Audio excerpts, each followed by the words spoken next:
శ్రీమాత్రే నమః. విప్రా టీవీ ప్రేక్షకులందరికీ స్వాగతం.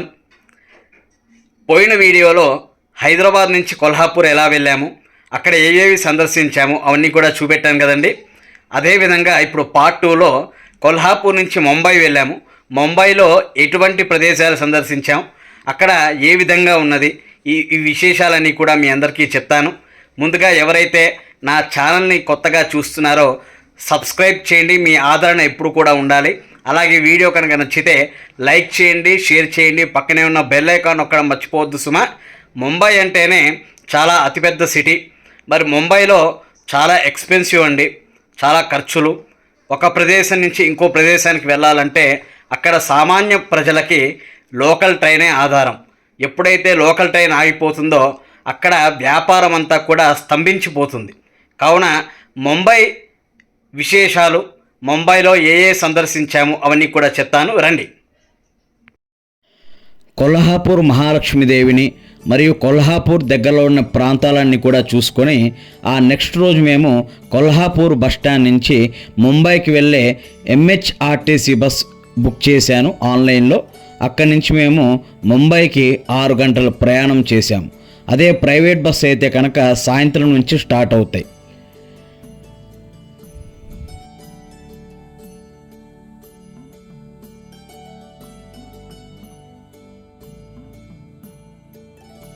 మొత్తానికి ముంబై చేరుకున్నాం. కరెక్ట్ 6:30 కల్లా సాయంత్రం ముంబైలో దిగాము. ముంబైకి చేరుకునేసరికి మాకు ట్రాఫిక్ వెల్కమ్ చెప్పిందండి. బీభత్సమైన ట్రాఫిక్. క్యాబ్ తీసుకొని మేము ముంబైలో గోరేగాన్ ఈస్ట్కి వెళ్తున్నాము, మా బంధువుల ఇంటికి. అక్కడ రెస్ట్ తీసుకున్నాము. నెక్స్ట్ డే మార్నింగ్ ముంబైలో చూడాల్సినవన్నీ కూడా స్టార్ట్ చేశాము. ముంబైలో ఏ ప్రదేశం తిరగాలన్నా కూడా ద బెస్ట్ వే ఏంటంటే లోకల్ ట్రైన్ పట్టుకొని అన్ని చోట్ల తిరగచ్చు. లోకల్ ట్రైన్ ఎక్స్పీరియన్స్ కూడా చేద్దామని వెళ్ళాను. వీకెండ్ కాబట్టి కొంత జనసందోహం తక్కువగా ఉంది కాబట్టి ఫస్ట్ క్లాస్ టికెట్ బుక్ చేసుకొని చక్కగా హాయిగా ప్రశాంతంగా కూర్చున్నాము. ముంబైలో లోకల్ ట్రైన్ ఎక్స్పీరియన్స్ చేశాను. హైదరాబాద్లో కూడా ఉంటుంది, కానీ ముంబైలో నేను ఆఫ్టర్ 11 years తర్వాత వచ్చాను కాబట్టి మళ్ళీ కొత్తగా అనిపించింది. చాలా ఖాళీగా ఉంది, ప్రశాంతంగా ఉంది. కూర్చున్నాము, చక్కగా జర్నీ మాట్లాడుకుంటూ జర్నీ చేశాము.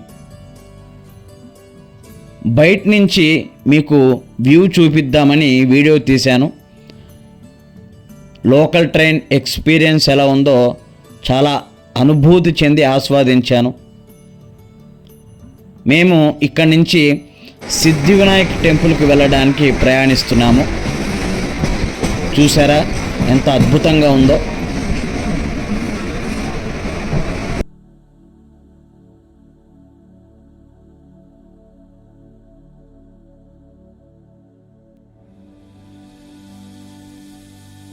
ఫైనల్లీ దాదర్ అనే ప్రదేశంలో దిగాము. అష్టగణపతుల్లో శ్రీ సిద్ధివినాయక మందిరం కూడా ఒకటి. అది ముంబైలో ఉంది, చాలా ఫేమస్. కావున స్వామివారిని దర్శించుకోవడానికి వెళ్ళాము.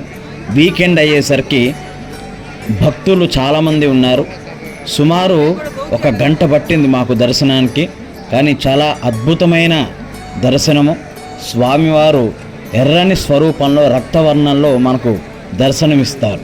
అందరూ కూడా గం గణపతయే నమః అనుకుంటూ ముందుకి ప్రయాణిస్తూ సాగాం.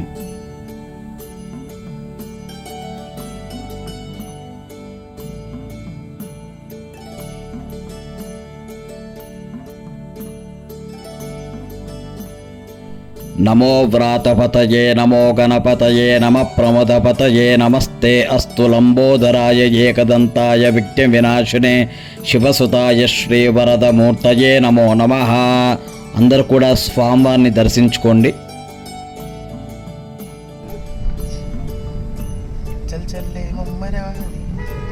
అటు నుంచి ముంబైలో కొంత దూరం వెళ్ళి ఉదయం టిఫిన్ చేశాము, చక్కని కాఫీ తాగాము.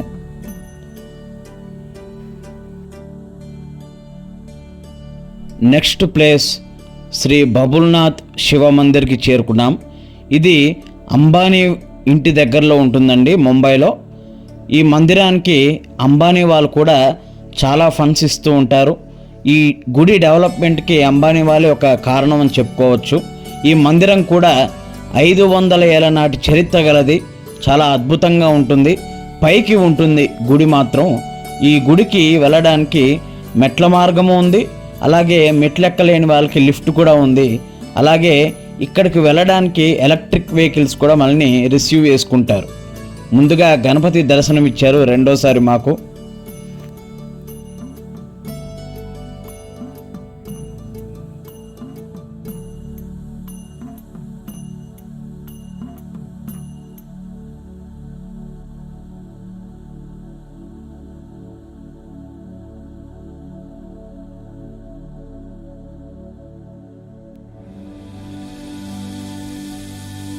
వెహికల్ని లిఫ్ట్ దగ్గర ఆపారండి.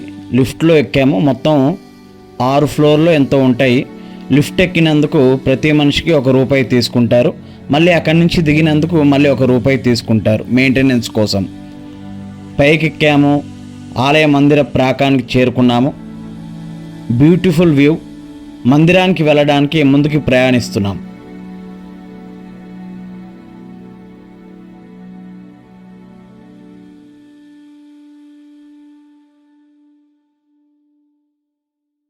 సుందరం, అతి సుందరం, అద్భుతః అని అనిపించేలాగా ఆలయం చాలా బాగుంది. లోనికి చేరుకున్నాము. ముందుగా ఆంజనేయ స్వామి వారు దర్శనమిచ్చారు.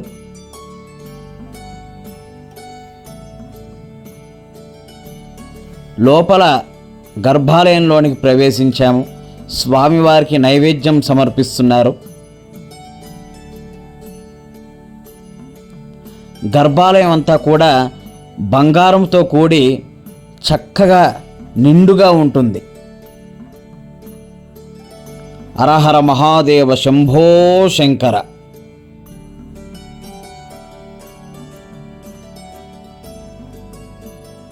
గర్భాలయంలో స్వామివారు ఇలా ఉంటారు. కొంత సమయం ఈ ఆలయంలో గడిపాము.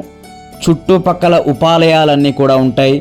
ఈ ఆలయానికి చుట్టూరా గృహములు ఉంటాయి, ఇల్లులు ఉంటాయి. చూడ్డానికి చక్కగా ఉంది.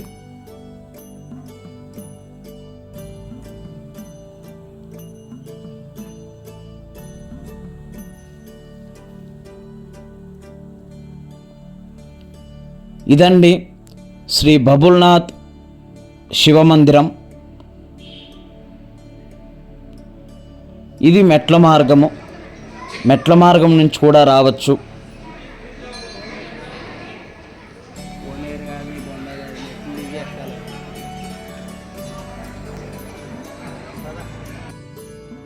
అటు నుంచి ప్రయాణిస్తూ వెళ్తున్నాము. ఎక్కడికి అనుకుంటున్నారా? శ్రీ ముంబాదేవి ఆలయము. ఈ ముంబై అనే పదము అమ్మవారి నుంచే వచ్చిందట. అందుకే ముంబాదేవి అంటారు ఇక్కడ. అమ్మవారి ఆలయానికి చేరుకున్నాము. క్యూ లైన్ ఉంది. క్యూ లైన్లో వెళ్తూ ఉండాలి. బయట అమ్మవారికి చీరలు, సారె, తాంబూలము అన్నీ కూడా అమ్ముతారు. కావాల్సిన వారు తీసుకోవచ్చు, అమ్మవారికి సమర్పించుకోవచ్చు. లోనికి చేరుకున్నాము. లోపల కెమెరా ఎలవ్ లేదు, కానీ ప్రయత్నిస్తాను.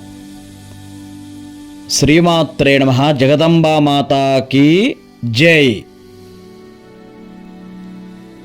వీకెండ్ అయ్యేసరికి భక్తుల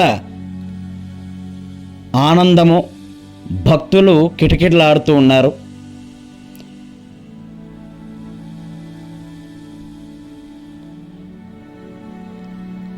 అమ్మవారు ఈ విధంగా ఉంటారండి.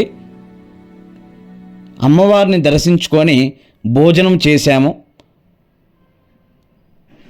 అటు నుంచి టన్నల్లో ప్రయాణిస్తున్నాము. ముంబై టన్నల్ అంటారు. సుమారుగా 6 కిలోమీటర్లు ఉంది. ఇదండి ఫస్ట్ రోజు ఈ విధంగా గడిపాము. డే 2 మధ్యాహ్నం నుంచి మా ప్రయాణం కొనసాగించాము. ముంబై అందాలంతా కూడా చూసుకుంటూ సాఫీగా మా ప్రయాణం కొనసాగుతూ ఉంది.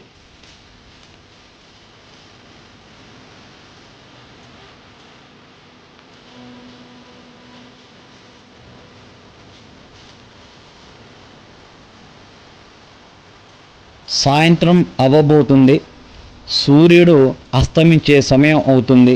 చాలా అద్భుతం. Next place gateway of India. అందరికీ కూడా తెలిసిందే. బ్రిటిష్ వారు మన భారతదేశంలో అడుగుపెట్టినప్పుడు మొట్టమొదటిగా ఇక్కడే చేరుకున్నారట. దాని గుర్తుగా గేట్వే ఆఫ్ ఇండియా కట్టారు. దానికి ఆపోజిట్లోనే తాజ్ హోటల్ ఉంటుంది, అందరికీ తెలిసిందే. టెర్రర్ అటాక్ కూడా అక్కడే జరిగింది. గేట్వే ఆఫ్ ఇండియా ఎదురుగుండా శివాజీ మహారాజ్ గారి విగ్రహం ఉంటుంది, స్టాచ్యూ. ఒళ్ళు పులకరించేలా ఉంటుంది. అక్కడ ఫోటో దిగాను. గేట్వే ఆఫ్ ఇండియా బ్యాక్ సైడ్లో సముద్రం ఉంటుంది. సముద్రంలో పడవలు, బోటింగ్ కూడా చేయొచ్చు మనం. అలాగే అక్కడ పెద్ద పెద్ద నావలు కూడా, పడవలు ప్రయాణిస్తూ ఉంటాయి. ఎక్స్పోర్ట్ అండ్ ఇంపోర్ట్స్ అనే బిజినెస్ జరుగుతూ ఉంటుంది. ఈ గజిబిజి హడావిడిలో మనం విశ్రాంతి తీసుకోవడానికి అప్పుడప్పుడు టూర్కి వెళ్తూ ఉండాలండి. అందుకే చిరంజీవి గారి పాట ఒకటి ఉంది, మీకు అందరికీ కూడా తెలిసిందే అనుకుంటా. యమహానగరి కలకత్తా పూరి. ఈ పాట వినండి. ఆ పాటలో ఉన్న అర్థం బహుశా ఇదే అయి ఉండొచ్చు.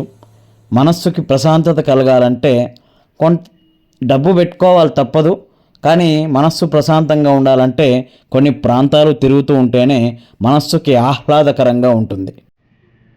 The next place Marina beach view. ఇది కూడా చాలా ఫేమస్ ముంబైలో. అద్భుతంగా ఉందండి చూడ్డానికి. చూసారా, సాయంత్రం పూట వాకింగ్ చేయడానికి చక్కని ప్రదేశం ఇది. సముద్రం బీచ్ ఒడ్డున వాకింగ్ చేస్తూ ఉంటే ఎలా ఉంటుందో ఒకసారి ఊహించుకోండి.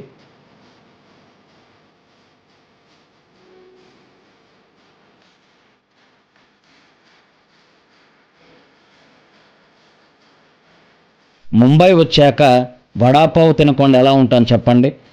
వడాపావ్ తినేసి సాయంత్రం మళ్ళీ ఇంకో బీచ్కి వచ్చాము. ఇక్కడ చాలా విశాలంగా ఉంది. కాసేపు ఇక్కడ గడిపాము. సముద్ర అలలు శబ్దం వింటున్నారు కదా, ఎంత అద్భుతంగా ఉందో. ఇదండి ముంబై ట్రిప్ వీడియో. నచ్చితే కనుక లైక్ చేయండి, షేర్ చేయండి, సబ్స్క్రైబ్ చేయండి. మరికొన్ని విషయాలతో మళ్ళీ మీ ముందుకు వస్తానని సెలవు తీసుకుంటూ శుభం భూయాత్.